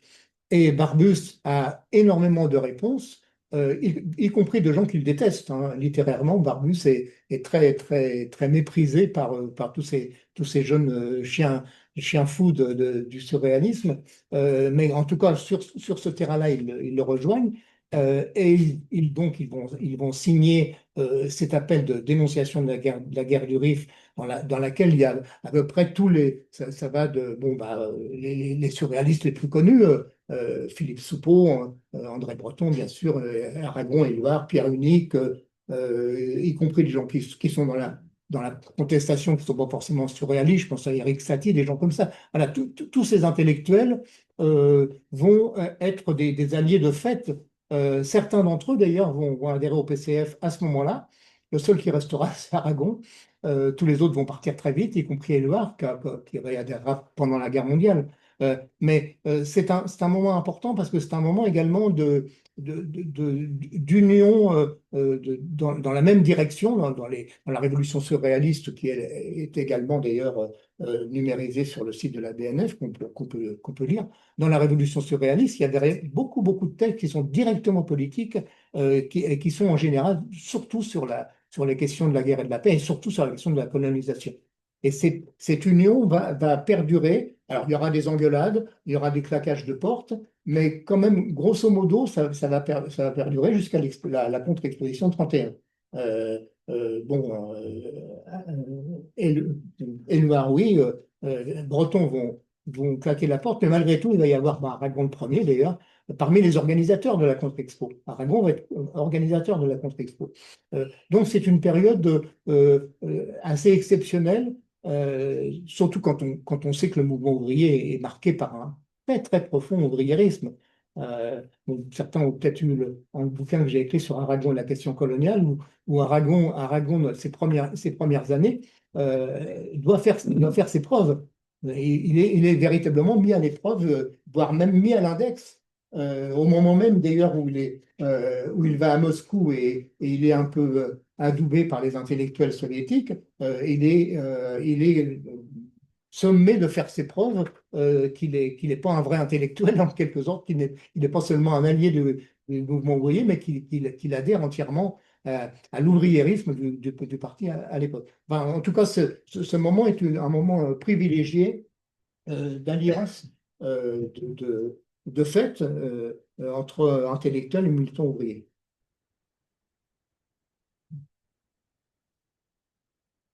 Alors, je n'ai pas étudié cet aspect-là, mais sur la CGTU, comme ça, a priori, il me semble que ça n'a pas beaucoup d'effet. Et d'une certaine façon, il y a incommunicabilité entre ce que peuvent écrire les surréalistes et ce qu'attendent et ce que sont prêts à faire les syndicalistes unitaires. De ce côté-là, comment dire, la carapace ouvriériste fait que le risque ou la chance de rencontre sont des plus limités, hein. Et, j'allais ajouter, et peut-être euh,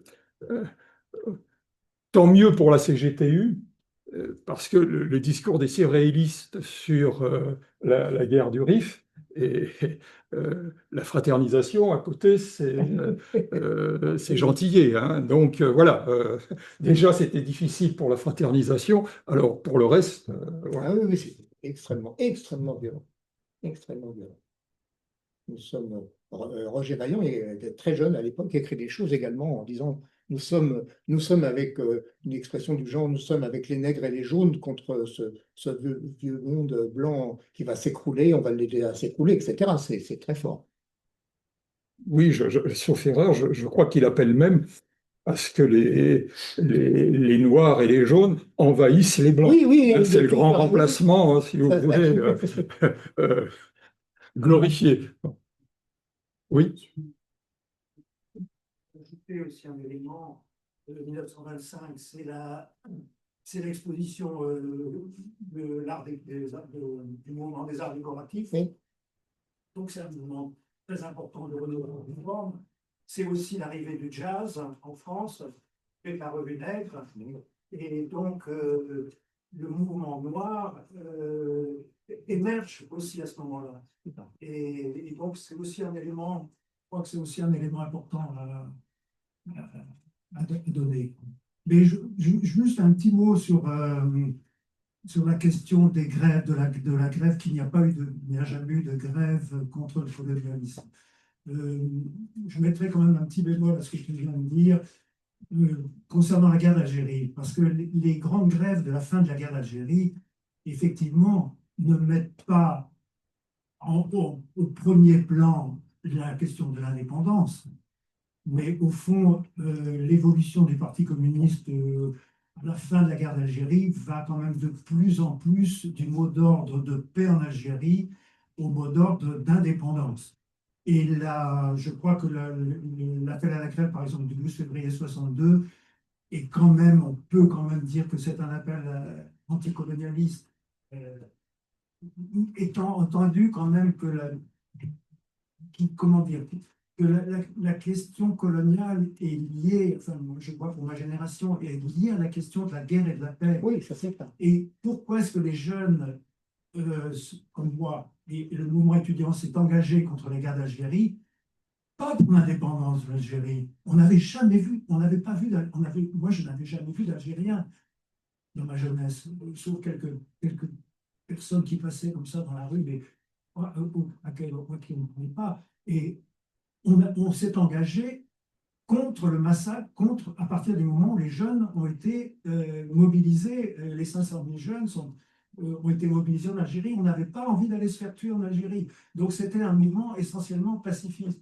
Et c'est au cours de notre évolution qu'on s'est rendu compte de la question coloniale. Mais le premier motif d'engagement n'était pas...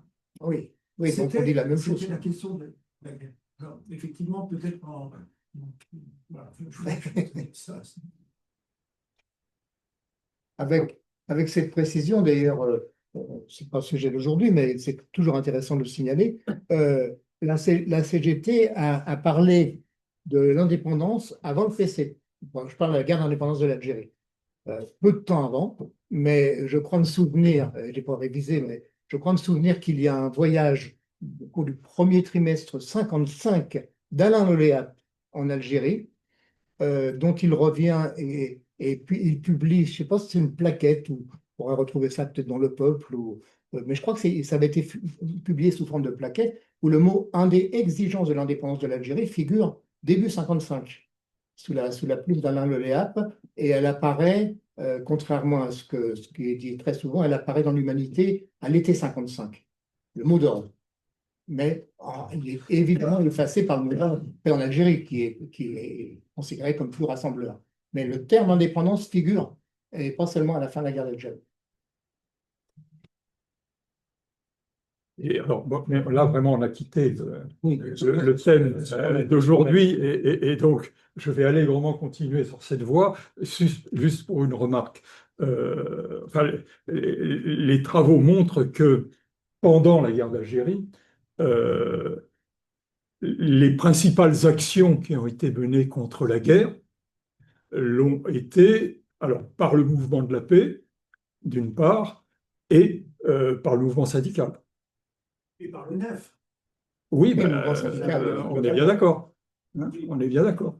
Le mouvement syndical, Ben, pas le mouvement ouvrier, le mouvement syndical. Le mouvement syndical. Oui, oui, mais justement. Alors, ça ne veut pas dire qu'il n'y avait pas derrière des organisations politiques, mais encore une fois, les principaux rassemblements, les principales journées d'action, y compris celles qui ont été sanglantes, Sharon par exemple, étaient à l'initiative du mouvement syndical.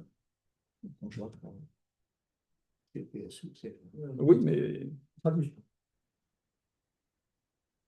Bien, alors si on revient vers 1925, où la grève, ou peut-être la guerre aussi du RIF, est-ce qu'il y a des observations, des apports, des questions? J'aurais une question, c'est est-ce qu'on peut retrouver des traces de cette grève dans les rapports des préfets, par exemple? Oui. Oui, je pense. Oui, bien sûr. Est-ce que ça ne permet pas d'avoir une idée plus précise de son... On va les centraliser. Oui, mais alors là, mais il a travaillé sur les années 30, mais je pense que Théo pourrait rappeler les archives où se trouvent les sources pour les grèves. Alors, il rappellera en même temps que la presse ouvrière est aussi un élément important d'information, même si elle a plutôt tendance à gonfler un peu les résultats dans le cas précis d'une grève qui est objet de débats internes et de polémiques sérieuses au sein de l'organisation CGT. Mais bien sûr que les archives de police sont remplies parce qu'il y a une vraie répression de cette action le jour même et dans les semaines qui suivent. Et puis j'ajoute qu'il y a le phénomène classique du flicage. Je suis absolument persuadé qu'il y avait dans toutes les organisations, comme dans toute l'histoire des mouvements sociaux d'ailleurs, des informateurs qui étaient payés pour tout simplement donner des infos aux autorités policières, aux autorités civiles. Et donc ça, on en a, les historiens sont infiniment reconnaissants aux flics d'avoir en permanence infiltré. Bon, je reviens à un sujet qui m'est cher, donc la vie d'Ho Chi Minh. La vie quotidienne d'Ho Chi Minh quand il était en France, on savait tout sur lui. Il a même, les Vietnamiens n'aiment pas qu'on parle de ça, donc on ne le dira pas trop, mais il avait même écrit une lettre, un petit peu de proposition amoureuse à une militante quand c'était encore le Parti socialiste à l'époque, en lui proposant de venir prendre des photographies chez lui. Bon, il était photographe. Hein. Et les flics savent ça, et les flics savent à quelle revue il était abonné, savent à quelle station de métro il descendait, savent. Ho Chi Minh a écrit à l'époque un pamphlet qui s'appelait Procès du colonialisme. Et donc, il l'a proposé aussi bien, qui dirigeait le Populaire à l'époque, je ne sais plus, à la direction du Populaire, après le congrès de Tours, hein, et à Marcel Cachin. Donc, il va au siège, et donc, ils sont deux, trois, et les informateurs, dans les archives d'Aix-en-Provence, on sait ce que Ho Chi Minh a dit à Marcel Cachin. Ils étaient deux, trois dans le bureau de Cachin. Est-ce que les historiens ont accès aux archives du renseignement français? Oui, bien sûr. Celles qui sont, par exemple, pour ce que je connais, ce qu'ils appellent le SLOTFOM à Aix-en-Provence, qui s'appelle Service de liaison des originaires du territoire d'outre-mer. Il y a, moi, ce que j'ai consulté sur l'Indochine, mais il y a la même chose sur l'Algérie. On sait ce que faisait Messali Hadj, par exemple, dont je n'ai pas parlé. Messali Hadj, qui était membre fondateur après de l'Étoile nord-africaine, qui a croisé Abdelkader Hadjali, etc. Donc oui, on sait ce que ces gens faisaient. Alors, en même temps, quand même, sur les archives de police, il ne faut pas en surestimer l'intérêt. Parce que, alors, en effet, ils peuvent repérer, ils peuvent dire un tel s'est trouvé à tel ou tel endroit. Mais c'est pas suffisant pour un préfet. Un préfet, il veut autre chose. Il veut connaître un climat, il veut connaître une ambiance, il veut savoir s'il faut qu'il dispose de gendarmerie mobile et ainsi de suite. Et dans l'interprétation, les policiers sont parfois approximatifs. D'une, parce qu'ils ne comprennent pas toujours. Et quand un mouvement est récent, et on peut dire encore que la CGTU, elle est récente, ils ont du mal à s'y retrouver dans l'étiquetage des uns des autres, qui sont d'ailleurs très mouvants, hein, précisément.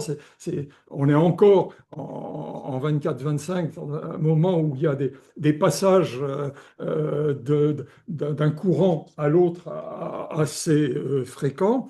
Donc, ils ne comprennent pas toujours. Et puis ensuite, n'oublions pas qu'un policier, ou même un indicateur, il pense aussi à qui va le lire. Et que ce soit pour sa carrière ou pour les émoluments qu'il peut en attendre, il en tient compte. Donc, un indicateur, ça a tendance à exagérer un peu les choses, hein, c'est classique pour se valoir. Et un policier, ça a tendance à dire qu'il a tout vu, qu'il a tout compris, parce qu'évidemment, pour sa carrière, c'est une bonne note. Donc, jamais oublier ça, hein, d'une certaine façon. euh, voilà, il faut se méfier, il faut les couper quand c'est possible avec d'autres sources, hein. Chaque type de renseignement a ses caractéristiques. J'avoue, j'aime bien les rapports de gendarmerie, parce que les rapports de gendarmerie, euh, c'est aussi précis que possible. Euh, voilà. Et j'aime bien aussi les sources judiciaires. Parce que, voilà, on a des interrogatoires, on peut les suivre, c'est noté. Les archives de police, ça n'a pas la qualité qu'on pourrait peut-être leur prêter. Bon, dessus, mais en fait, ces deux types de sources, que ce soit de la presse syndicale ou des archives de police, pour un cas comme Octobre 25, ce qui est intéressant, c'est leur caractère systématique. C'est-à-dire comparer ces sources entre elles, malgré toutes les limites qu'elles peuvent avoir. Mais il faut avoir en tête que dans chaque coin du pays, il y a des commissaires spéciaux qui ont une tâche spécifique qui est notamment d'observer tout ce qui va être mouvement ouvrier, mouvement syndical, grève, etc. Et que toutes les semaines ou tous les jours, voire plusieurs fois par jour si c'est nécessaire, ils font une synthèse au préfet ou au sous-préfet dans les régions et que le préfet fait dès qu'il en a les moyens, généralement à la fin de la journée ou le lendemain, alors ça peut dépendre si c'est un week-end ou autre, un rapport au ministre de l'Intérieur. Donc, et d'ailleurs, ça fonctionne un peu différemment aujourd'hui, mais ça fonctionne encore toujours comme ça. Dès qu'il y a une manifestation, une grève ou autre, il y a un rapport qui est envoyé, une synthèse qui est faite.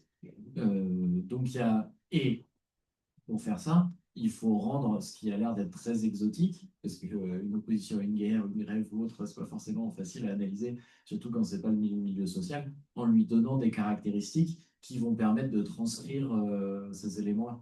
D'où le fait que c'est très compliqué pour ce type de conflit, puisqu'en fait, ça ne va pas rentrer dans les cases pré-remplies des préfets, par exemple, quelles sont les revendications, combien de grévistes, etc., etc. Typiquement, là, sur des rapports de police, eux, ils vont être focalisés sur la nationalité. Un inspecteur du travail il va être focalisé sur le genre. Un gendarme va être focalisé sur autre chose. Leur tâche des rapports de gendarmerie, c'est que ça fait directement partie de l'évaluation d'un bon gendarme, c'est sa qualité à rédiger des rapports. D'où le fait qu'il soit et des rapports de grève, d'où le fait qu'il soit relativement soigné. Mais par exemple, là, sur ce que j'évoquais sur le Finistère, il y a un problème énorme, c'est que le commissaire spécial qui est dans la zone que j'évoquais, il est d'origine corse. Et en fait, quand on est d'origine corse, comprendre la langue qui est parlée à Douarnenez, c'est pas forcément aussi évident pour des raisons relativement simples. Mais si jamais là, on prend au sérieux le fait qu'il y avait sans doute des travailleurs d'Afrique du Nord qui faisaient grève à ce moment-là. Qu'est-ce qu'un commissaire spécial est capable de comprendre des aspirations nationales ou pas, de la part de mobilisation, etc., etc. D'où d'ailleurs peut-être qu'il y a des conflits qui ne sont pas directement liés à l'opposition à la guerre au Maroc, qui en fait sont même parfois sans doute classés comme des éléments d'opposition à la guerre au Maroc, et qu'il y a une surévaluation en raison de la répression des, des zones de concentration des grévistes. Parce que si on allait regarder, on verrait les endroits où ça a fonctionné.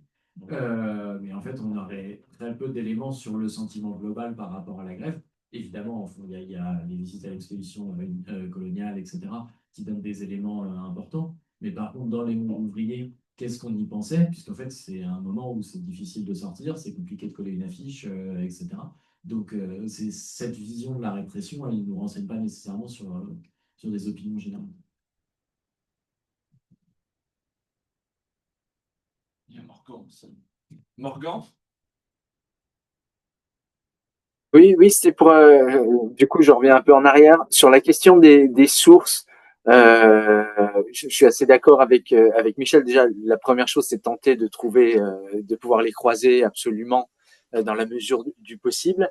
Et sur parfois la méconnaissance ou plutôt l'incompréhension de certains policiers sur les organisations et les structures du mouvement ouvrier.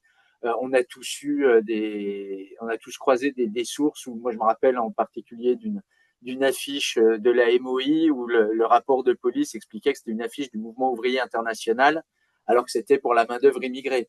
Enfin, on voit.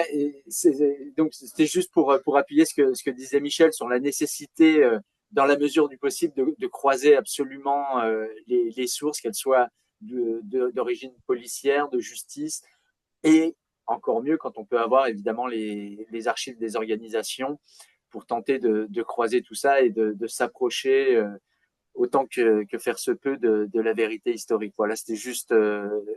Et puis, Michel, tout à l'heure, tu me disais que je pouvais rebondir. J'aurais juste voulu dire sur la grève d'octobre 25, sur le poids de l'international. C'est vraiment l'international communiste qui pousse plus encore que l'international syndical rouge. Et d'ailleurs, la présence de Manwilski après la grève après cette grève contre la guerre du Rif montre bien toute l'importance que portait l'international à cette question de la lutte anticoloniale. Et je suis aussi d'accord avec Monsieur Ruscio sur le fait que ça a du mal à prendre. Et en tout cas, en 1925, il y a beaucoup de dirigeants locaux qui disent « Écoutez, franchement, les ouvriers, la guerre du Rif, ils ne se sentent pas concernés. » Il y a vraiment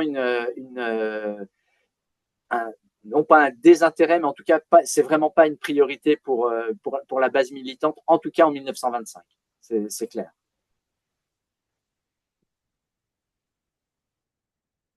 Est-ce que je peux faire encore un voyage dans le temps? Vous avez 3 étages au-dessus, les archives de Dufriche, Marcel Dufriche. Bon, beaucoup les ont peut-être regardées. Moi, quand je travaillais sur l'opposition à la guerre d'Algérie, la guerre d'indépendance, la deuxième, j'ai regardé les archives. Franchement, c'est un trésor, probablement un de vos plus beaux trésors, hein, je pense. Dufriche a eu une idée absolument lumineuse, c'était dans sa fonction. Il était responsable pour la CGT la main-d'œuvre immigrée, pour aller vite, et donc particulièrement algérienne. Vous savez sans doute qu'en 1957, il y a eu une grande grève du FLN en Algérie, grève de protestation contre la bataille d'Alger, enfin tout ça, contre les exactions et pour l'indépendance, et que la Fédération de France du FLN a transmis le même mot d'ordre aux travailleurs algériens, une grève d'une semaine, c'était pas rien, des travailleurs algériens. Dufriche a interrogé, je ne sais pas si c'est tous, mais en tout cas beaucoup de dirigeants d'UD, d'Union départementale, en leur disant « rendez-moi compte des réactions des travailleurs français ». D'abord le suivi de la grève par les Algériens et les réactions des Français. Eh ben, le bilan, c'est quand même assez assez proche finalement de ce qui a pu probablement être constaté en 25, à savoir que les travailleurs français se contrefichaient la plupart du temps. Il y a même des formules très crues des secrétaires d'UD qui disent, il y en a même qui ont dit on va quand même pas faire grève pour ces gens-là, ou ne serait-ce que les soutenir, parce que moi, mon frère ou mon cousin est en train risque sa peau, voire même a déjà été zigouillé par les Algériens. Donc ce sont les ennemis de l'intérieur. Et là on parle du cœur de la classe ouvrière, hein. C'était compris, je pense, en Lorraine. Je pense au secrétaire de l'UD des Ardennes qui avait répondu une chose en disant il y a même des ouvriers qui protestaient en disant pendant que vous faites grève, nous on a le double de travail, on a un quart de plus de travail parce que vous n'êtes pas au boulot et donc vous nous emmerdez, quoi, en quelque sorte. Et donc voilà, c'est une chose qu'il faut avoir en tête en dehors des grands mots d'ordre, des grandes envolées fraternelles, internationalistes, tout ce qu'on veut, mais une dernière chose, une polémique que vous connaissez peut-être dans la revue La Pensée. Dans la revue La Pensée, même période, à peu près 57-58, il y a un article d'une sociologue qui s'appelait André Michel, André E. Michel, qui avait d'ailleurs fait un bouquin au CNRS sur les travailleurs algériens en France. Donc elle était manifestement proche de la mouvance de la pensée. Elle fait un article sur les réticences de la classe ouvrière française face justement au mouvement indépendantiste algérien et sur le quotidien, des descriptions du quotidien. Bon. Et donc, c'est un article qui est un petit peu atypique par rapport à ce qu'on pouvait lire à la même époque dans l'Humanité, dans cette presse-là. Un jeune militant syndicaliste lui répond, il s'appelle Henri Krasuki. Krasuki lui répond dans le numéro d'après, hein, ça va très vite, de La Pensée, sur le thème vous êtes ou tout est complètement trompé. En réalité, voilà, il donne des exemples réels de solidarité ouvrière. Mais il donne des exemples qui arrangent la thèse. Et donc, moi, j'ai cité ça dans certains articles en disant c'est les ouvriers tels qu'ils sont par rapport aux ouvriers tels qu'ils devraient être. C'est un petit peu l'idée. Et bon, malheureusement, c'est là aussi une permanence, me semble-t-il, des difficultés de la mobilisation. Bien. Donc, on est reparti au-delà de 1925. Alors, on va peut-être en rester là aujourd'hui. Merci à Alain. Merci aux participants et aux intervenants. Et puis, on vous donne rendez-vous le 3 février. Alors, ça ne sera pas ici, mais dans la salle B2. Et on entendra Théo Bernard, qui est intervenu de façon riche aujourd'hui, mais qui parlera cette fois de la CGTU et des mouvements de chômeurs de la crise des années 30. Voilà, merci et à bientôt.